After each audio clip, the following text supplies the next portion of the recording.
Bonjour à tous, aujourd'hui nous sommes à la Baie des Trésors à Trinité, donc on a la chance d'avoir Tanguy avec nous qui nous présentera l'habitation avec Didier qui nous feront nous découvrir. Alors. Bonjour et bienvenue sur les terres du Galion, berceau des Baie des Trésors. Donc nous sommes vraiment ravis de vous avoir parmi nous aujourd'hui et nous espérons que vous en apprendrez beaucoup sur déjà l'histoire du Galion, des Baie des Trésors et que ça vous donnera envie d'en savoir plus sur nos productions puisque chaque année vous verrez les Baie des Trésors ont toujours une nouveauté pour vous. Tu peux nous présenter tes collaborateurs? Alors c'est des membres de l'équipe Baie des Trésors, donc vous avez Patricia qui est à la boutique, vous avez Camille qui est la responsable commerciale, vous avez Stevie à côté qui est la responsable administrative et financier. Donc nous sommes pour l'instant une petite équipe, mais nous sommes très motivés par le projet et nous avons vraiment envie que Baie des Trésors explose à l'international. Donc voilà, nous espérons vraiment que cette visite chez nous vous plaira et que vous découvrirez des choses sur nous. Donc voilà, j'en dis pas plus pour l'instant et je vous dis à tout à l'heure.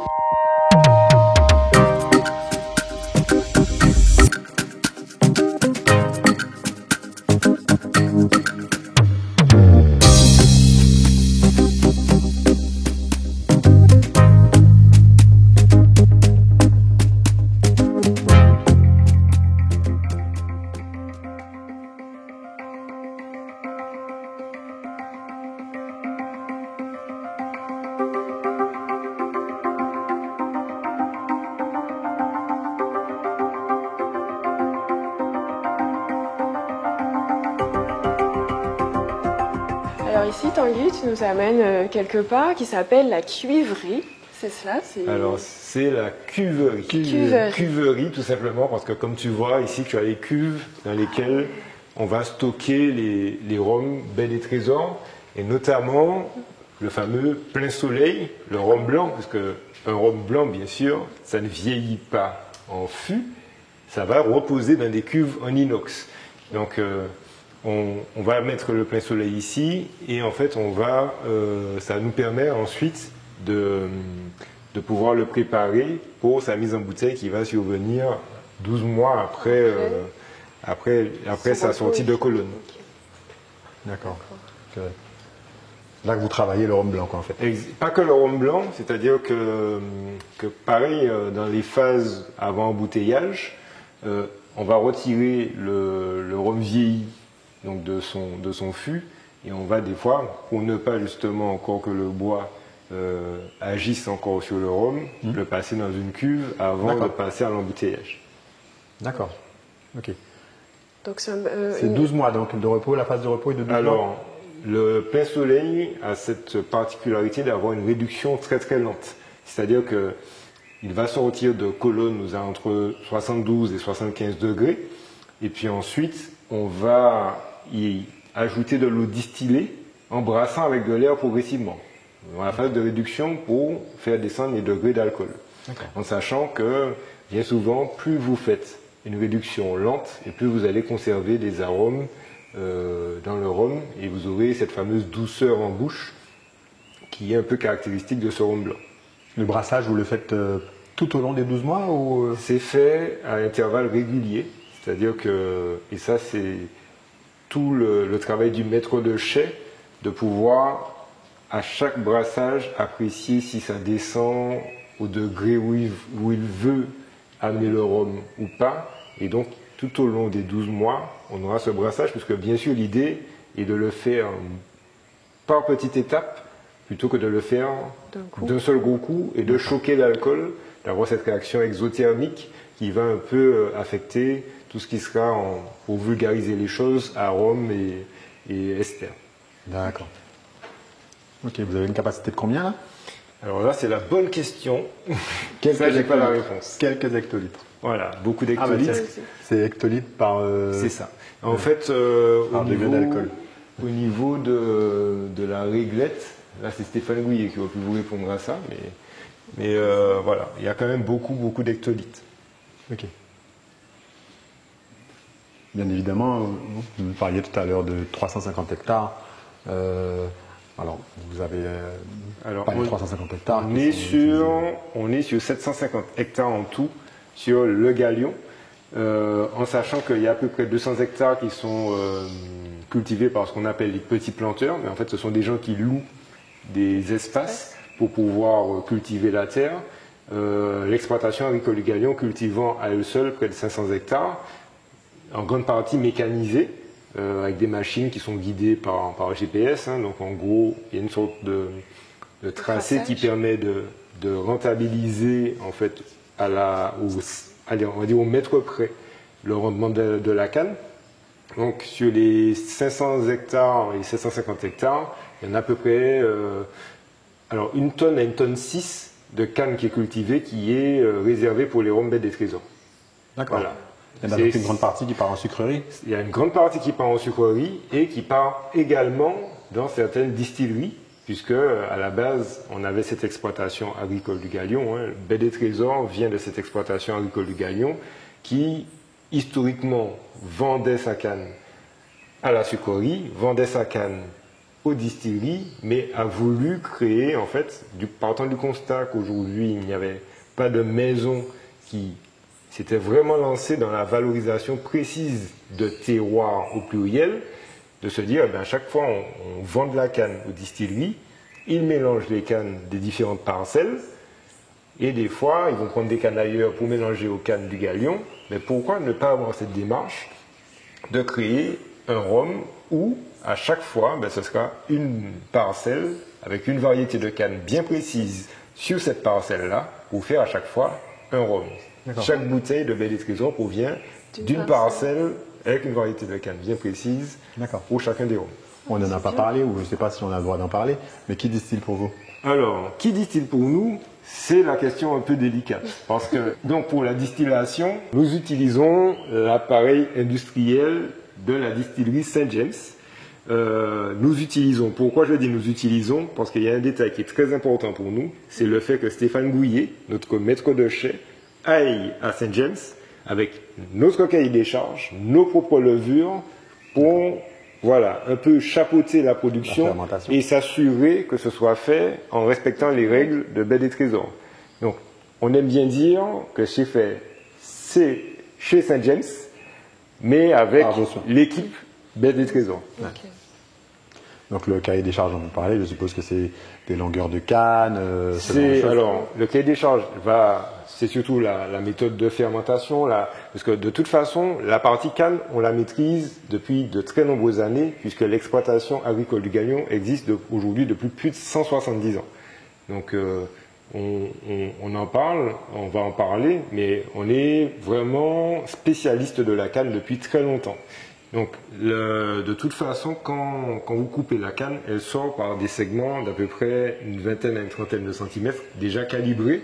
Après, c'est vraiment dans la phase de production du rhum, c'est de dire, on va laisser poser le rhum en cuve tant de temps avant de le mettre à distiller.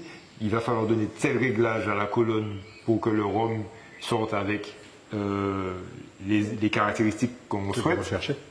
Donc voilà, c'est tous ces petits détails qui font que chaque année, on est très attentif à ça, puisque Baie des Trésors se veut rhum de terroir. Et qui dit rhum de terroir, parce que le terroir, c'est certes l'aspect géographique. Un terroir, c'est la conjonction entre un sol, un savoir-faire et un climat. Et le climat, comme vous le voyez aujourd'hui, sûrement, il pleut beaucoup.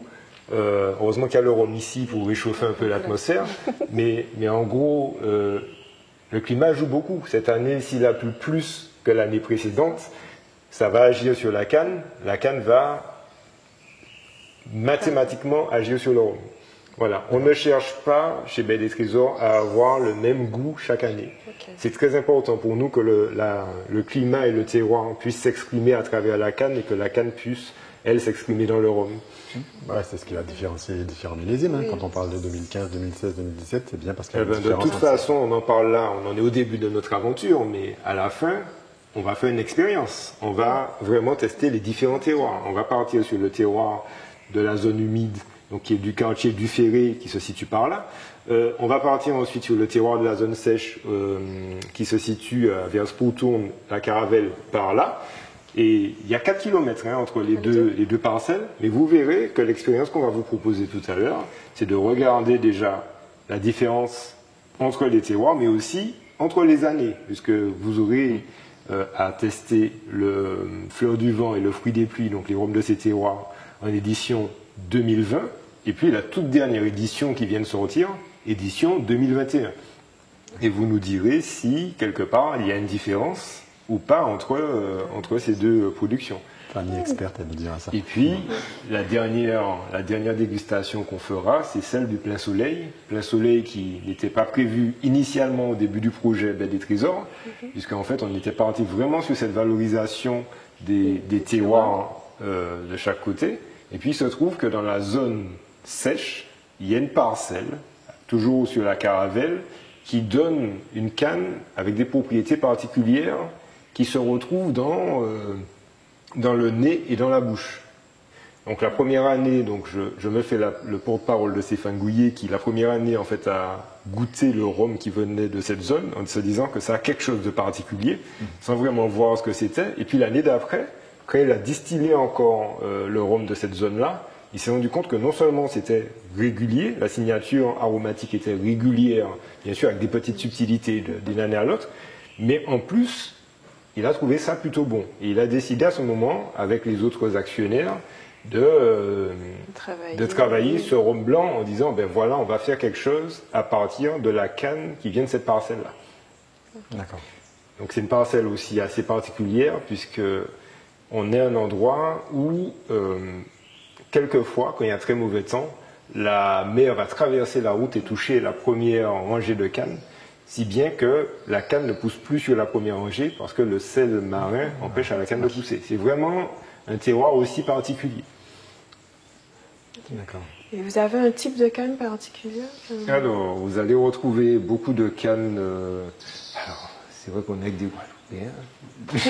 Vous avez de la canne grise. Ah non, je suis martiniquaise. Vous avez de la canne grise, vous avez de la canne. Alors, nous, on parle plutôt. On ne va pas parler de canne grise, de canne bleue, de canne rouge. On va plutôt parler de cannes à forte dominance réunionnaise. Donc, nous avons une grande variété de cannes réunionnaises sur le domaine et quelques cannes barbadiennes. Vous allez surtout retrouver des cannes réunionnaises dans les productions de rhum Baie des Trésors. Donc, de la canne principalement jaune et un peu de canne verte. Donc, nos chais de vieillissement ne sont pas ici. Ils sont à l'habitation La Salle. Donc, on a un espace loué par Baie des Trésors à l'habitation La Salle où se passe tout le vieillissement donc de nos élevés sous bois et de nos vieux pour l'instant. Je suppose que c'est comme pour les gens qui distillent vos roues, c'est-à-dire que vous avez encore un cahier des charges dont vous vous assurez qu'il soit respecté au niveau du vieillissement. Qui distille pour nous, plutôt avec nous. Avec vous. Voilà. Et en fait, oui, on a un cahier des charges et c'est plutôt Stéphane Gouillet. Là, Stéphane a la clé et j'ai presque envie de dire qu'il a presque une deuxième maison là. Il y vit et il s'assure que le vieillissement se passe selon ses critères et comment vraiment il le souhaite. Voilà, la cuverie est vraiment, comme vous le voyez, hein, ça porte son nom, ce sont des cuves en inox. Donc ces petites cuves servent des fois au passage entre le tonneau et la bouteille, puisqu'une fois qu'on a décidé dans le cahier des charges que le vieillissement se fait sur 13 mois pour les élevés sous bois, il ne faut pas le laisser 15 mois. Donc le temps de l'embouteillage, vous le sortez. Pour qu'il arrête de vieillir. Il arrête de vieillir. Voilà. Okay. Et ensuite, c'est transféré dans les bouteilles qui seront à votre disposition par la suite. Et on peut goûter Allons-y donc, gaiement. Je vais vous proposer de goûter quelque chose de plus particulier. Donc, donnez-moi juste une seconde le temps de trouver les verres.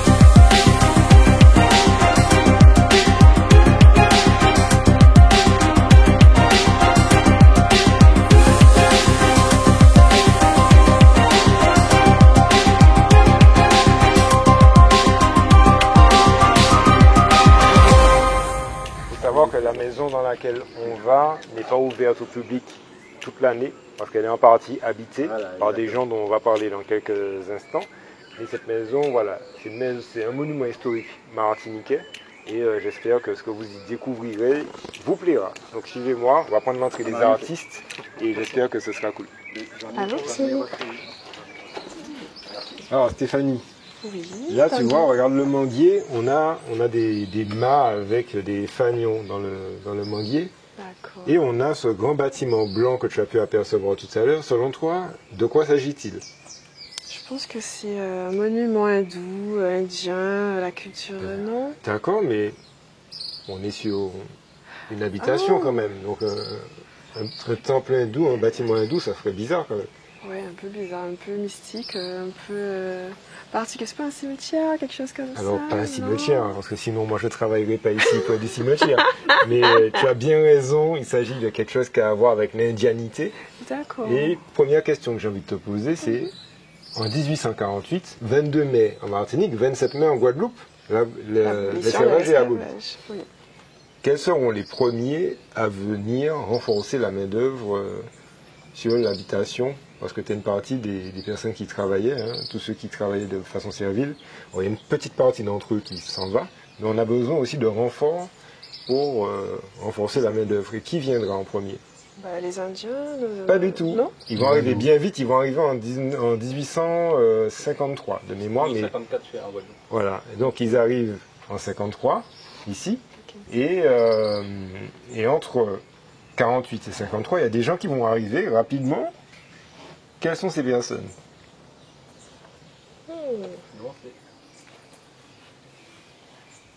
Ah bon, tu sais derrière la caméra? C'est comme chez nous en Guadeloupe. Oui. Alors c'était qui en Guadeloupe? Parce que nous en Guadeloupe, on a eu des Chinois, on a eu des Japonais, Oui. on a eu des Syriens, Mhm. on a eu des Corses. Ouais. Et bien chez nous, Et les Africains aussi libres qui sont venus travailler donc, en Guadeloupe. donc vous allez retrouver chez nous d'abord des Béarnais, donc des gens qui viennent du Béarn, sauf qu'il ne faut pas oublier que pendant 400 ans, l'homme blanc a été celui qui donnait des coups de fouet, tranchait des poignets, etc. Donc l'accueil est plus que mitigé, les Béarnais vont repartir. Vous allez retrouver des Congos, donc les Congos qui viennent de cette grande et belle région du Congo en Afrique, qui viennent cette fois en mode tu me payes Et je travaille. Vous allez avoir des Chinois qui viennent de Canton et des Indiens de Chandernagor et de Pondichéry qui vont arriver. Et c'est typiquement ces Indiens dont on va parler, effectivement, c'est pour ça qu'il s'agit d'un bâtiment qui a à voir avec l'indianité, parce que à l'occasion d'une sécheresse, une sécheresse sans nom, une grande sécheresse qui menaçait l'exploitation agricole, il faut savoir qu'en fait, Émile Bougenot, dont on va parler dans quelques instants, va être un peu désemparé parce que la canne, certes, elle n'a pas besoin de beaucoup d'eau, mais il lui faut de l'eau quand même. Et les 300 ouvriers indiens du Galion vont lui proposer de prier leur dieu, d'invoquer les dieux pour faire qu'il pleuve. D'accord, ok. Ils vont s'exécuter pendant quelques jours et au bout du compte, il pleut. En échange, ils vont lui demander un espace que la main de l'homme n'a pas souillé. Et qu'est-ce que la main de l'homme n'avait pas souillé? L'homme ne souille pas l'eau qui circule. Donc il y avait une citerne sur l'habitation qui est alimentée par l'eau d'une ravine. Et Émile Bougenot va leur céder cette citerne qu'ils vont convertir en temple, temple hindou, qui est l'un des deux principaux temples hindous de Martinique. Donc le temple du Galion que vous avez là. Donc elle s'était pas trompée. Non, elle s'était pas trompée. Bon, je vous en prie, suivez-moi. Donc bienvenue dans la maison principale du Galion. Donc nous sommes ici dans l'ancienne cuisine. Et d'après vous, vous avez vu l'ancienne cuisine qui est vraiment excentrée, vous allez voir par rapport aux pièces de vie. Et savez-vous pourquoi on est dans un espace aussi excentré? Non, je sais pas, je donne ma langue au chat. Tu as une idée? Pas du tout. Alors beaucoup de gens me disent ouais mais c'était par rapport aux odeurs, mais si vous regardez bien dans l'architecture créole, la cuisine est souvent la pièce la plus excentrée et des fois elle est même séparée du bâtiment principal. Pourquoi? Parce que en gros, si on est dans une pièce chaude, il y a du feu tout le temps dans la cuisine. Si la cuisine prend feu, toute la maison peut prendre feu. Donc on mettait souvent la cuisine en bout. Ou sinon, et on la mettait dans un sens un peu particulier, qui laissait en fait Passer le vent. passer, alors pas au vent justement, pour ne pas que ça attise trop les flammes, Oui, effectivement. puisque vous verrez tout à l'heure que la maison est très très très bien conçue en termes d'orientation. Et donc on est dans la pièce qui servait à faire manger, avec ici ce qu'on appelait soit un fouillé diffé ou fourré diffé. Donc vous mettez le charbon, le bois en dessous et vous mettez la casserole ou le faitout par-dessus. Ok. D'accord. Ça a été restauré tout ça. Oui, en grande partie oui, hein, puisque vous allez voir que l'histoire moderne du galion commence en 1849, date à laquelle un homme nommé Eugène Eustache va, avec sa famille, racheter l'habitation du galion. Ok. D'accord. Et ça, c'est quoi ça? Une espèce de poulailler, non? C'est pas ici qu'on garde les... Un poulailler, oui. C'est pas un poulailler, c'est un garde-manger. Ah, ah, Faut pas oublier que le frigo n'existait pas à l'époque. Donc pour éviter que les bêtes ne viennent manger votre repas, vous mettiez la nourriture dans le garde-manger. Et vous avez ici les deux fours, ne me dites pas à pizza, les deux fours à pain, voilà, qui servaient à faire le pain. La pierre qui est là, au milieu, Ça m'attend d'or inversé. eh ben, on va en parler dans quelques instants. Donc cette pierre a une fonction bien précise, mais on va en parler dans quelques instants. Donc s'il vous plaît, je vous en prie, suivez-moi. Tu peux pousser derrière toi, s'il te plaît. Non, moi je dirais, dame, suivez-moi. Le truc est tellement intéressant qu'elle est déjà devant. On va faire ça. Qu'est-ce qu'il y a?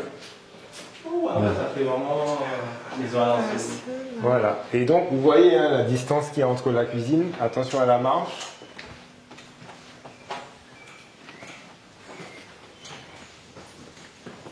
Et le reste de l'habitation. Et on va s'arrêter ici. Donc là, en fait, nous sommes ici dans une pièce qui est unique de par sa taille et son état de conservation dans la Caraïbe. D'ailleurs, cette pièce, c'est de cette maison un monument historique français. Et donc, selon vous, de quoi s'agit-il? Alors, tu disais quoi, Didier? Pour faire des pizzas non, quand même pas. Pas du tout, pas du tout. Je Non, plaisantais. pour conserver les aliments, non? C'est ça? Conserver un aliment en particulier. Le plus précieux des aliments. L'eau. L'eau. Il ne faut pas oublier que la Martinique est départementalisée en 1946. Ce qui veut dire que, bon, avant 1946, compliqué d'avoir de l'eau courante ou avoir l'électricité. Et malheur à l'enfant, parce que ça, vous retrouviez des jarres comme ça dans les maisons à la campagne, avec une petite toile de jute par-dessus pour ne pas que le moustique vienne pondre dessus. Malheur à l'enfant qui irait jouer près de la jarre de mamie et qui ferait tomber l'eau. Déjà, ça c'était déjà une belle volée. Si la jarre est cassée, avis d'obsèque, elle a son âme. Donc, l'eau est précieuse et on la conserve un peu partout. Donc, ici, vous êtes dans une pièce qu'on appelle ici la case à eau. La case à eau qui est composée d'une batterie aujourd'hui de 37 jarres, des jarres qui provenaient de petits villages près d'une ville française qui s'appelle Aubagne. Et donc, au fil du temps, les gens ont appelé ces jarres des d'Aubagne ou en créole d'Aubam. Donc d'une capacité de 220 litres chacune. Construite, enfin fabriquée en poterie avec de la C'est de la terre. poterie, oui. Alors, comment ça marche? On est dans cette case à eau, comme je vous dis, l'eau est précieuse. Donc, ici, vous avez un tuyau qui est un tuyau en cuivre qui a été remplacé par les architectes de France et les compagnons, parce que, bien sûr, monument historique fait que c'est pas tout le monde qui peut venir et changer les pièces. Donc, ce tuyau en zinc a été mis là pour que vous compreniez comment ça marche. Donc, vous avez l'eau qui s'écoulait du toit, qui venait et remplissait la première jarre. Vous remarquerez que les jarres ont découvert percées, pour deux raisons. Première raison, filtrer, éviter que les détritus ne tombent dans la jarre. Deuxième raison, éviter que les moustiques ne viennent pondre dans l'eau. Donc quand la première jarre est remplie, il y a une légère pente entre chaque jarre, qui est presque imperceptible à l'œil nu, ça va couler dans la deuxième, puis la troisième, puis la quatrième, et ainsi de suite, jusqu'à la dernière jarre. Quand toutes les jarres sont remplies, l'eau est une denrée précieuse. Qu'est-ce qui va se passer? Donc c'est derrière Johan qui est... Donc, quand toutes les jarres sont remplies, vous allez avoir un trop-plein ici. Ah, ok. Un trop-plein qui va déverser l'eau dans un grand bassin qui va servir aux tâches courantes, tout ce qui sera lessive, vaisselle, l'eau du quotidien, nettoyage. Puis dans un autre petit bassin avant d'aller rendre à la nature ce qui lui appartient. Donc ça va retomber dans la nature. Parce que là, une fois que vous avez rempli tout ça, c'est que vous avez déjà pas mal d'eau. C'est bien pensé tout cela.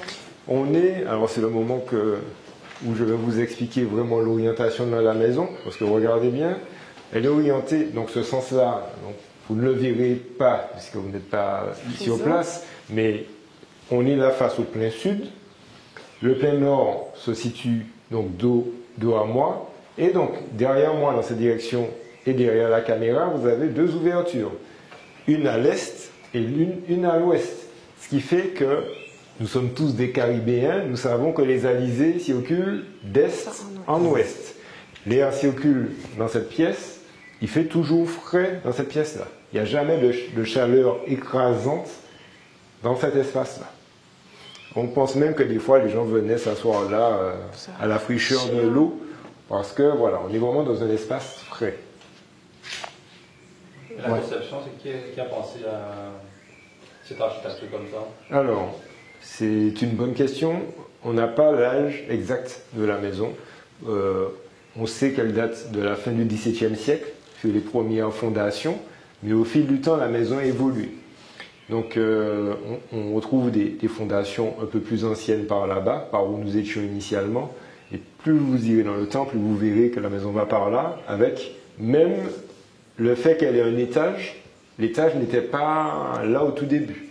On suppose qu'un cyclone au début du 19e siècle l'aurait abîmé, et donc à l'occasion de ces dégâts, il nous aurait profité pour lui rajouter un étage.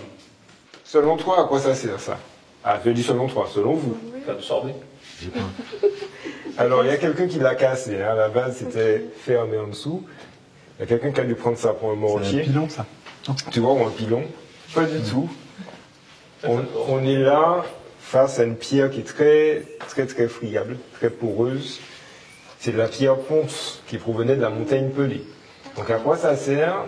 Quand j'ai envie de boire mon eau, je prends l'eau dans la case à eau, je la verse ici, la pierre est poreuse. Donc, ça va filtrer en dessous, ça va goûter, et je récupère une eau propre à la consommation. Okay. C'est bien étudié. C'est vrai, qui a pensé à ça? Est-ce que ce sont les moines? Est-ce que ce sont...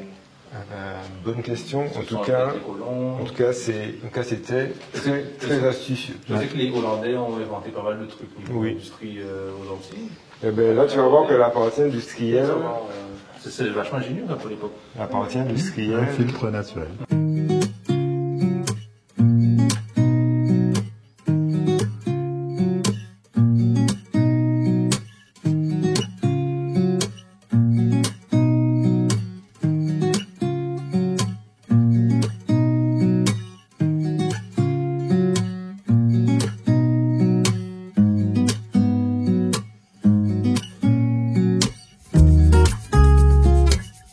Jusqu'à maintenant, on a été dans la cuverie, on a été dans la maison principale. Donc maintenant, j'ai le plaisir de vous montrer des bouteilles de Baies des Trésors, parce qu'on est principalement là pour ça. Hein. Vous êtes le club Rhum, donc je pense que c'est un sujet qui vous intéresse particulièrement. Et donc devant vous, j'ai laissé les bouteilles d'Élevé sous bois. Et on va rajouter une troisième bouteille tout à l'heure. Donc pourquoi j'ai mis les bouteilles d'Élevé sous bois sur le bar? Tout simplement parce que ils sont la pure expression de ce que je vous dis depuis le début. Donc on a cette exploitation agricole qui se rend compte qu'elle fournit de la canne à différentes distilleries, différentes maisons de rhum. Et à chaque fois, en fait, les cannes sont mélangées entre les différentes parcelles et des fois, elles sont mélangées avec des cannes d'ailleurs. Et donc vient à Stéphane Gouillet, notre maître de chai, donc qui est le directeur d'exploitation de l'exploitation du Galion, l'idée de se dire, mais pourquoi on ne ferait pas un rhum vraiment de terroir, donc parcellaire, monovariétal pour chacun des rhums. Donc là, on est vraiment voilà, sur la pure expression de deux zones, tout simplement parce que ce rhum ici provient d'une zone très sèche. Donc là, vous avez la carte à peu près de l'exploitation du Galion, avec les parcelles qui sont utilisées pour les rhums des trésors.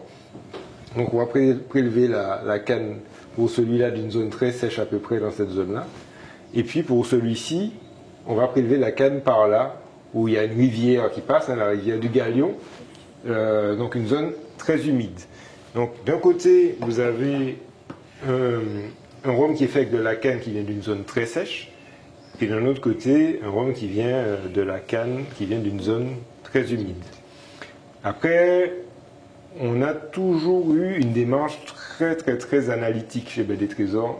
On n'est pas dans le juger, en tout cas quand il s'agit de faire les mariages entre le produit et la futaie. Donc, pour trouver le bon fût qui allait au bon rhum, on a pris chacun des rhums. On les a mis au contact de plusieurs types de fûts permis par l'AOC Martinique. Et on a regardé à chaque fois avec quel type de fût chacun des rhums extrayait le plus de tanin. Et il s'est avéré que le rhum de zone sèche extrayait plus de tanin dans des fûts de chêne américains, des ex-fûts de Bourbon, et que le rhum de zone humide, donc qui s'appelle Fruit des pluies, je n'ai pas donné le nom de l'autre qui s'appelle Fleur du vent.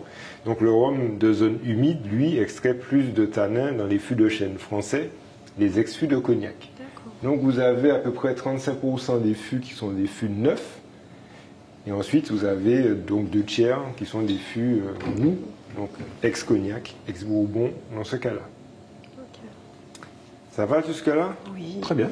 Eh bien, écoutez, vous avez devant vous des bouteilles qui sont, je ne sais pas si elles sont déjà arrivées en Guadeloupe, parce que ce sont les toutes dernières bouteilles. Alors vous me direz, mais on a déjà l'habitude de voir cette bouteille avec ce relief, mais sachez qu'il y a une petite nouveauté sur l'édition actuelle. Alors, hop, on va pas faire attention au bec verseur, mais est-ce que tu vois une différence au niveau des collerettes, à ton niveau? Elle est beaucoup plus foncée à gauche. Alors la nouvelle collerette va mettre en valeur, déjà ici vous aviez la récolte qui apparaissait, parce que chez Belle des Trésors il y a une chose qui est très importante, c'est l'année de récolte. Parce qu'on ne peut pas parler de terroir sans parler de l'effet du temps sur la production. C'est-à-dire que d'une année à l'autre, s'il pleut plus ou s'il n'y a plus de soleil, la canne va se concentrer plus ou moins en sucre, et va donner des notes ou perdre des notes en fonction de l'année. Au rhum, pardon. Vous aurez un rhum qui aura de nouvelles notes ou qui va perdre des notes en fonction de si la canne est plus ou moins concentrée en sucre au contact du fût. Donc ce qui va faire qu'ici vous aviez ces récoltes qui étaient inscrites sur les bouteilles, sauf qu'à chaque fois les gens nous disaient mais on ne voit pas quelle année c'était.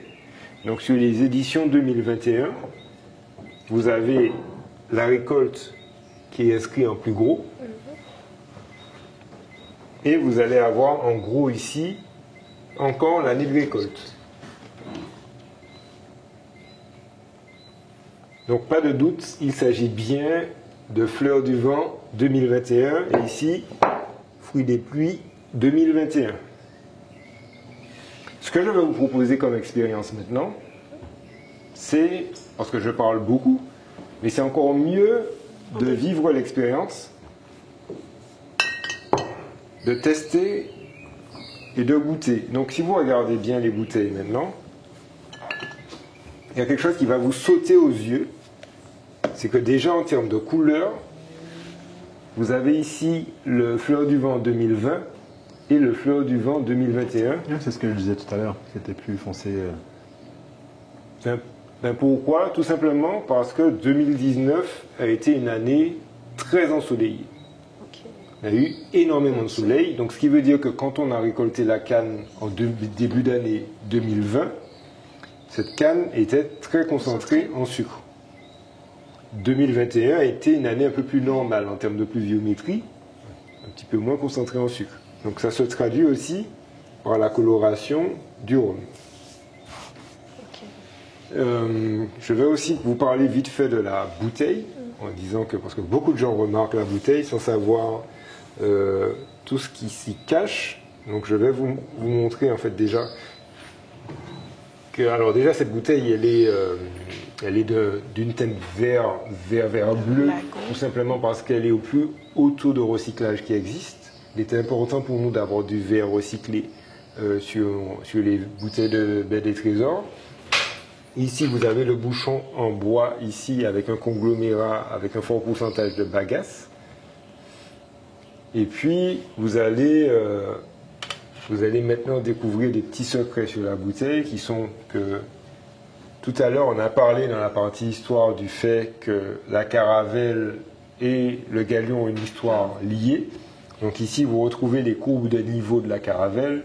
Et au bout de la caravelle, ici, tout au bout là, de la presqu'île de la caravelle, vous avez une petite baie ici, qui s'appelle la baie du Trésor. Et, on l'a dit, baie des Trésors, baie du Trésor, le lien historique était facile à trouver. Il fallait aussi le matérialiser sur la bouteille. Et donc ici, sur la bouteille, vous avez la baie du Trésor,